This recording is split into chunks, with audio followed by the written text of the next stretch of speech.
अस्सलाम वालेकुम। कैसे हैं आप सब। और जी आज का मेरा व्लॉग स्टार्ट होता है। सुबह के 6 बज रहे हैं इस टाइम पे। फ़जर अभी नहीं हुई। फ़जर में अभी आधा घंटा है।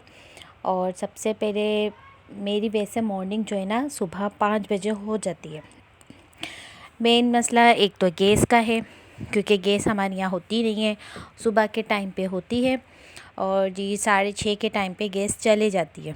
तो इस वजह से कुछ टाइम तो है नहीं, कभी 5:30 पे भी चली आती है। तो इस वजह से मेरी मॉर्निंग 5 बजे हो जाती है। सबसे पहले मेरा काम होता है गर्म पानी करना। गर्म पानी करके फिर मैं अपना बाकी का काम शुरू करती हूँ, जैसे कि चाय बनाना, दूध बॉयल करना, सालन गरम करना। ये सब काम मेरा हो जाता है। आटा मैं रात को ही गूंद के रख लेती हूँ। और ये मैंने रात को मैक्रोनी बना ली थी। रेड सॉस मैक्रोनी है ये मेरे बेटे को अच्छी लगती है। इसके अंदर मैं वेजिटेबल्स नहीं डालती क्योंकि उसको पसंद नहीं है ना। अभी सर्दियाँ स्टार्ट हैं तो इस वजह से जो है मैं ना रात में ही लंच बनाकर पहले से रख लेती हूँ, ताकि मुझे सुबह के लिए आसानी हो जाए। और अब हो चुके थे 6:20 और गैस भी अभी आ रही थी, तो मैंने एक पतीला पानी का और रख दिया था क्योंकि गीज़र चल नहीं रहा था। तो इस वजह से जो है ना मुझे ये पतीलों में पानी गर्म करना पड़ रहा था। वज़ू तो मैंने पहले ही कर लिया था क्योंकि मैंने तहज्जुद भी अदा कर ली थी और अभी था फ़जर का टाइम। तो मैंने फ़जर की नमाज़ मैंने अदा करना शुरू कर दी थी, क्योंकि मेरे नमाज़ पढ़ने के बाद जो है मेरे बेटे को भी नमाज़ पढ़नी है। वो मेरे साथ ही उठ गए थे। कभी ऐसा होता है कि तहा जो है ना लेट उठते हैं और कभी मेरे साथ ही उठ जाते हैं। तो आज वो मेरे साथ ही उठ गए थे। वो फ़्रेश होने गए हुए थे, तो जब तक मैंने अपनी नमाज़ अदा करी, फिर उसके बाद मेरे हस्बैंड भी उठ गए थे, तो फिर वो भी नमाज़ पढ़ने गए। और वैसे भी जब हम अच्छी चीज़ें अपने बच्चों को सिखाएंगे तो हमारे बच्चे वैसे भी माँ बाप को ही देखकर चीज़ें सीखते हैं। तो मेरी कोशिश होती है कि मैं सुबह में तहा को जल्दी ही उठा दूँ ताकि वो भी नमाज़ पढ़ लें, क्योंकि अभी दिन छोटे हैं तो अज़ानों का टाइम होता है। उस टाइम तक जब तक वो उठते हैं स्कूल के लिए तो नमाज़ उनको मिल जाती है। तो मेरा काम यही है कि मेरा काम है बोलना। मैं उनको बोलती हूँ कि आप वज़ू करो, नमाज़ अदा करो। माशाल्लाह मेरी बेटी की आदत बहुत अच्छी है और वो जी मेरा कहना बहुत अच्छे से सुनता भी है और नमाज़ अदा करता है। फिर मैंने नमाज़ अदा करने के बाद मैं नाश्ता बनाने चली गई थी, क्योंकि गैस तो चली गई थी और पराठा मुझे सिर्फ तहा के लिए अभी बनाना था और अपने लिए रोटी बनानी थी। तो मैंने हम दोनों के लिए, तहा के लिए और अपने लिए मैंने रोटी बनाई। फिर मैं किचन में आ गई थी और ये जो मैंने रात में मैक्रोनी बना के पहले से रखी थी तहा के लिए, ताकि वो लंच अपना ले जाए स्कूल। ये मैक्रोनी थी और एक कोकम्बर था और थोड़ी सी ना किशमिश थी। तो ये उसका लंच तैयार हो गया था। वैसे भी बच्चों को कोकम्बर बहुत अच्छे लगते हैं। मेरे बेटे और बेटी को तो दोनों को बहुत पसंद है, तो मैं लाज़मी देती हूँ। फिर हम दोनों ने साथ में मिलके नाश्ता किया था। ये चाय मेरी है, मेरा बेटा चाय नहीं पीता। तो फिर हम दोनों ने मिलके साथ में नाश्ता किया। नाश्ता करने के बाद फिर ये कि उनको अपना स्कूल बैग बनाना होता है, क्योंकि मैं रात को नहीं बनाने देती, मैं उसको सुबह ही बोलती हूँ। फिर उसके बाद वो तैयार हो गए थे स्कूल जाने के लिए, बिल्कुल रेडी थे वो। शूज़ पहनने थे और अपने बाबा का वेट कर रहे थे।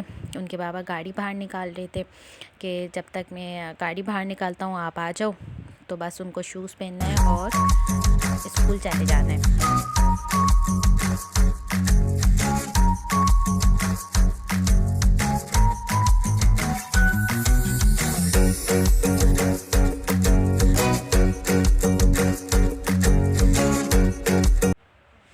हस्बैंड जा रहे थे तहा को स्कूल छोड़ने के लिए, और फिर जैसे ही ये स्कूल छोड़कर आएंगे तो फ़बिहा और फ़बिहा के बाबा साथ में नाश्ता करेंगे। फिर मेरे हस्बैंड ऑफ़िस के लिए निकल गए थे।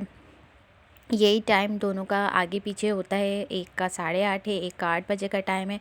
तो इस वजह से मैंने नाश्ता पहले से बना के रखा हुआ था। तो हस्बैंड भी अब ऑफ़िस चले गए और मेरी बेटी उठ चुकी थी हस्बैंड के साथ ही। तो फिर मैंने उसके बाल बनाए, क्योंकि उसने नाश्ता तो पहले से ही कर लिया था।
और मैंने फ़बिया के बाल बांध दिए थे। उसको बहुत ज़्यादा शौक़ है अपने जो है ना न्यू हेयर स्टाइल बनवाना रोज़ाना।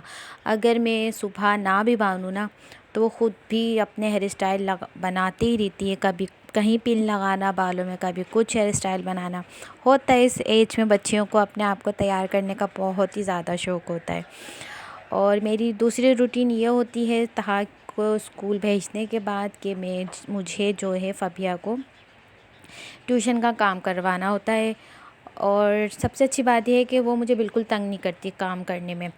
घर कमरे की मैंने अपनी सफाई कर ली थी, बेडशीट भी मैंने बिछा ली थी और फ़बिया को भी मैंने रेडी कर लिया था। फिर मैंने उनको ट्यूशन का काम भी समझा दिया था कि उनको क्या करना है और क्या नहीं, क्योंकि सारी ज़िम्मेदारी जो है ट्यूशन की नहीं होती, बच्चों को घर में भी देखना होता है। तो मेरी शुरू से ही यही रूटीन है कि मैं ताहा को भी ट्यूशन के बाद जो है सुबह ख़ुद काम करवाती थी, ख़ुद टेस्ट लेती थी उसका, ताकि उसको एक तो बच्चे के अंदर कॉन्फिडेंस आता है कि हमें ये चीज़ याद है और जी उनके लिए आसानी भी होती है। फिर मुझे धोने थे कपड़े, क्योंकि सर्दी की वजह से मैंने 2 हफ़्तों से नहीं लगाई थी मशीन, जिस वजह से मेरे कपड़े इतने ज़्यादा जो है ना जमा हो गए थे। और सुबह में कपड़े धो लिए जाएँ तो ज़्यादा अच्छा होता है, लेकिन ऐसा मुमकिन नहीं हो सका क्योंकि मुझे पता चला कि सहन में कुछ अभी वेल्डिंग का काम हो रहा था। तो मैंने कहा चलो मैं बर्तन धोने आ गई थी, क्योंकि अभी बर्तन जो है ना काफ़ी सारे थे और बाकी किचन का तो मैंने तमाम काम कर ही लिया था। क्योंकि मैं रोज़ाना जो है ना किचन की सफाई ऐसे करती हूँ कि कभी एक वॉल अच्छे से मैंने ना डीप क्लीन कर ली, कभी कुछ कर लिया, तो इस वजह से मेरा किचन जो है ना गंदा भी नहीं होता और साफ़ सुथरा भी रहता है। क्योंकि मेरी एंट्री ही किचन से है घर की, तो इस वजह से जो है ना मुझे साफ़ रखना ज़्यादा ज़रूरी है, क्योंकि जो भी आता है सबसे पहले किचन ही नज़र आता है और किचन ही गंदा हो तो अच्छा नहीं लगता। तो मैंने फिर बर्तन धोना शुरू कर दिए थे और बर्तन धोने के साथ साथ मुझे और भी बहुत सारे काम थे जो मैं कर रही थी। खैर मशीन तो मैंने अभी नहीं लगाई, घर के मैंने तमाम काम करने के बाद मशीन लगाई थी, जब वेल्डिंग वाले चले गए थे जब मैंने लगाई थी। और कपड़े धोते धोते मुझे जो है शाम हो गई थी।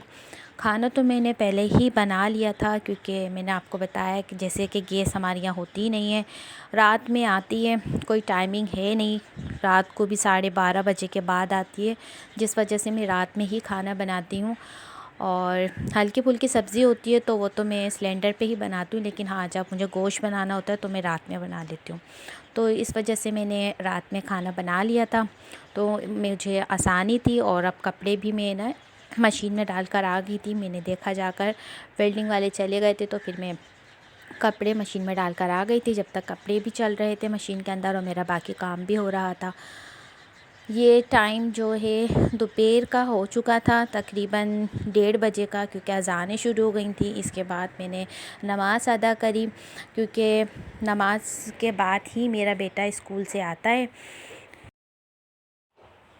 तहा की स्कूल की टाइमिंग 2 बजे की है, तो बाज़ औक़ात तो तहा स्कूल के अंदर नमाज़ अदा कर लेते हैं, वरना तो फिर ये कि वो घर पे ही 2 बजे तहा स्कूल से घर आ चुके थे और नमाज़ इन्होंने घर में ही पढ़ी थी आके। फिर खाना खाया, खाना खा के लोग मदरसे चले गए थे। मदरसे की टाइमिंग इनकी 3 बजे की है और तहा और फ़बिया दोनों एक साथ ही पढ़ते हैं मदरसा, लेकिन हाँ ट्यूशन अलग अलग जाते हैं। मदरसा पढ़ कर ये लोग आ गए थे और फिर जो है ये लोग ट्यूशन चले गए थे। ट्यूशन की टाइमिंग भी इनकी अलग है, सेम नहीं है, तो इसलिए ये लोग अलग अलग ही जगह जाते हैं। मेरी बेटी ट्यूशन जाते वक्त जो बिल्कुल भी नहीं रोती और ना ही मेरे बेटे ने मुझे कभी तंग किया मदरसा जाने में, ना ट्यूशन जाने में। और ये बहुत अच्छी आदत होती है बच्चों की कि हंसते खेलते अपनी पढ़ाई की तरफ जाएं। बाज़ बच्चे बहुत ज़्यादा रोते हैं ट्यूशन जाते में या स्कूल जाते में। अल्लाह का शुक्र है कि मेरे बच्चों ने मुझे बिल्कुल तंग नहीं किया, ना ही तहा ने और ना ही फ़बिया ने। मेरे दोनों बच्चों को पढ़ाई का बहुत ही ज़्यादा शौक़ है। इवन वो घर में भी, जब मेरी बेटी घर में खेलती है ना, तो उसके हाथ में कॉपी पेंसिल होती है। और ये था शाम का टाइम, मगरिब की अज़ानें स्टार्ट हो चुकी थी और मैंने जो है कपड़े अपने धो लिए थे और अब मैंने मशीन भी साफ़ कर ली थी और मैं इसके ऊपर कवर करके फिर मैं नमाज़ पढ़ने जा रही थी। फिर मैंने नमाज़ अदा करने के बाद जो मैंने आपको सुबह मैक्रोनी दिखाई थी वो मैक्रोनी मैं चाय के साथ इंजॉय कर रही हूँ। आपको मेरी आज की वीडियो अच्छी लगी हो तो प्लीज़ मेरी वीडियो को लाइक शेयर सब्सक्राइब ज़रूर करें। तब तक के लिए अल्लाह हाफिज़।